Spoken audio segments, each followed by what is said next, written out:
bilang mazhabku adalah Bung Karno, Ahmad Soekarno, karena dalam tulisannya itu nggak pakai Bung Ahmad Soekarno. Loh, ngejar lagi orang-orang mazhab Syafi'i kok sampean mazhab Soekarno itu gimana? Dengarkan, hampir 1 abad, artinya kalau 3/4 abad itu sudah lebih 9 atau 10 tahun, 84 tahun yang lalu. Bung Karno menerajang Muhammadiyah, yang dianggap Bung Karno Muhammadiyah itu bisa diikuti oleh kaum intelektual. Dulu bahasanya bukan intelektual, intelektual. Lah kok ini masjidnya masih ada tabir-tabir? Dilabrak oleh Bung Karno. Aku masuk ke Muhammadiyah karena aku tahu tujuan Muhammadiyah adalah bisa diterima oleh akal intelektual. Tapi setelah saya melihat ini, di masjid ada tabir, ada musyawarah Muhammadiyah ada tabir, saya akan keluar kalau tidak dirubah. Tabir adalah merupakan simbol perbudakan wanita. Kapan itu dibaca oleh saya? Saya kenalkan dulu mengapa saya kok mengatakan mazhab Bung Karno. Pada tahun 57, saya baru berumur 11 atau 12 tahun, tapi sekolahnya masih kelas 4 rakyat. Karena saya masuk sekolah itu 2 kali ditolak karena suruh megang telinga sini. Yang pertama nggak bisa megang, suruh pulang. Tahun kedua masih belum bisa megang. Sedangkan adik nisan saya yang saya lihat itu kecil, kok sudah diterima. Nah saya jangkung kok nggak diterima. Tanganmu belum sampai, nak. Ah ya sudah, jadi 2 tahun, berarti umur 8 lah, 9 baru masuk. Tahun 57, kalau tidak salah bulan Agustus waktu itu, sebelum subuh saya sudah dibangunkan oleh orang tua.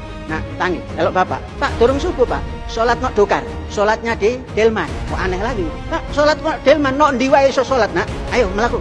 Itu mulai otak saya itu macam disamber.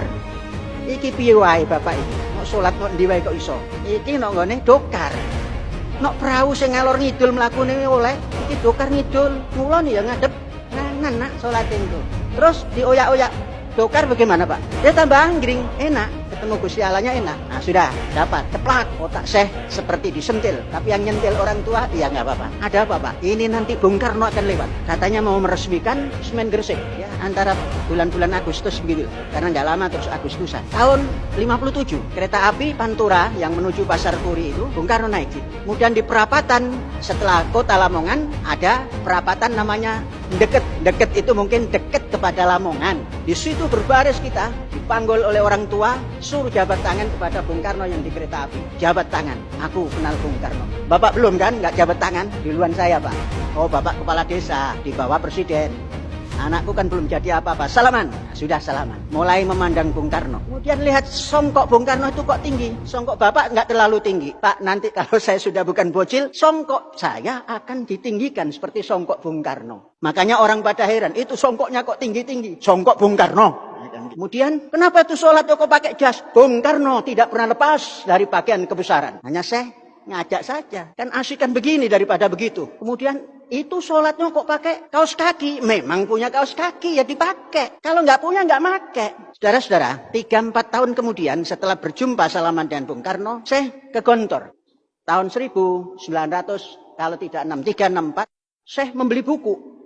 Melihat dulu ini buku tebal ini apa ini. Dibuka di bawah naungan bendera revolusi. Cetakan pertama, Bung Soekarno. Saya yang membaca pertama kali adalah yang ke-1. Yang kemudian menjadi perjalanan Bung Karno tak tergoyahkan, yaitu di Indonesia ada 3 kekuatan. Setelah itu, oh ini Bung Karno luar biasa. Melompat ke tengah-tengah, tabir simbol perbudakan. Apa ini isinya? Pendapatnya yang protes ke sana kemari. Saya masuk Muhammadiyah karena saya termasuk kelompok intelektual atau intelektual yang bisa mewadahi intelektualitasnya para kaum intelektual adalah Muhammadiyah. Tapi setelah melihat ini, saya berubah pikir sebelum mendapatkan keterangan. Ini kalau Muhammadiyah mempertahankan tabir-tabir ini, saya akan keluar. Begitulah dalam tulisannya. Tahun kemudian, tahun 39, Bung Karno menulis. Dalam tulisan ditujukan pada HB Muhammadiyah, Bestur, pimpinan pusat, Bestur, Muhammadiyah. Tatkala mau kongres, kalau nggak salah kongres ke-28, menulis tentang itu juga. Akhirnya itu dijadi ketetapan bahwa tabir itu tidak harus dijalankan. Baik itu di pertemuan maupun di sholat. Kemudian saya ngelamun, seakan-akan berjumpa Bung Karno. Setelah menampilkan soft nisa itu berdamping-damping dan kadang-kadang di soft depan. Ini besok, Center of Education di Az-Zaitun ini mau menampilkan nisa untuk jadi khotib di Jumat. Itu Bung Karno secara imajiner. Terus apa jawabmu? Berani-beraninya kamu.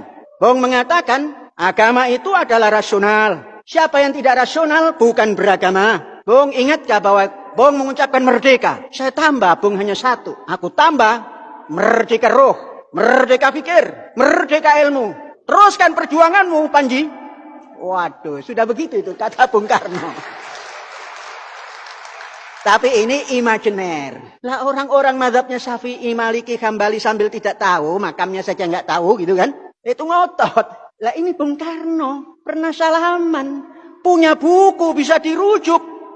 Rujuk. Sampai ada orang yang mengatakan, kemarin ini, ngaku-ngaku ulama umat, mengasih saran kepada MUI pusat. Ambil saja itu zaitun.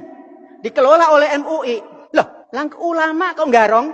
Itu namanya garong. Belanda, VOC, Portugis, Spanyol, datang ke Nusantara ini pakai Assalamualaikum. Lah kok ini suruh garong?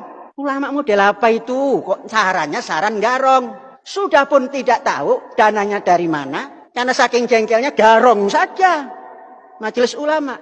Kalau majelis ulama sama sekali seh. Tidak berkaitan juga tidak apa-apa. Sebab ulama itu kata Imam Ghazali. Walaupun itu bukan ungkapan Imam Ghazali, tapi dinukil oleh Imam Ghazali. Apa kata Imam Ihya Ulumuddin? Ma ja'ana minallahi war rasul fa'alal aini war ra's. Apa yang datang dari Allah dan Rasulnya, alal aini war ra's. Tak telan, bulat-bulat. Ma ja'ana minas sahabah. Apa datang dari sahabat, nakhudh ba'd, natruk ba'd. Diambil sebagian, tinggal sebagian. Enggak usah dicaci. Wa ma ja'ana minal ulama, hum rijal. Nahnu rijal. Dia laki-laki. Kita pun laki-laki. Itu Imam Ghazali yang tidak pernah punya anak dan tidak pernah punya istri. Ngaku rijal. Lah kita punya anak, punya istri, punya bacaan, punya ini kok enggak berani. Hum rijal. Apalagi yang ecek-ecek, enggak masuk. Ada lagi yang dekat. Yang mengaku majelis ulama. Mengatakan tidak ada pentingnya zaitun itu. Enggak bermanfaat. Seakan-akan sudah pernah menginjak. Padahal rumahnya dekat. Itu yang dinamakan fi qulubihim marad. Fazadahumullahu maradon. Zaitun tidak punya manfaat bagi masyarakat. Yang ngaku kiai di sebelah sana. Berapa ratus hektar tanahmu yang kamu berikan pada rakyat untuk digarap. Kan itu anggarannya mereka itu dari APBD atau APBN. Nah sedangkan kita. Anggaran kita itu dari dengkol dewe, dari keringet dewe, dari pikiran sendiri. Maka bebas. Tanya masyarakat lingkungan. Dari Kandang Haur sampai sini, Kroya. Sampai Gantar, sampai Hargelis. Tiap hari masyarakat itu masuk. Yang tidak masuk memang nggak punya kepentingan. Yang punya kepentingan kerja, masuk. Nah kalau wartawan TV apa itu yang hafal-hafal lah. Yang nerangkan juga nggak etis, ya masa? Idul Fitri terus pakaiannya auratnya abal-abal begitu. Bercerita tentang sholat. Gak memper. Kata orang Jawa Timur, rek gak cocok rek. Gak memper. Lah kok mengatakan azaitun tidak bisa dimasukkan susah dan lain sebagainya.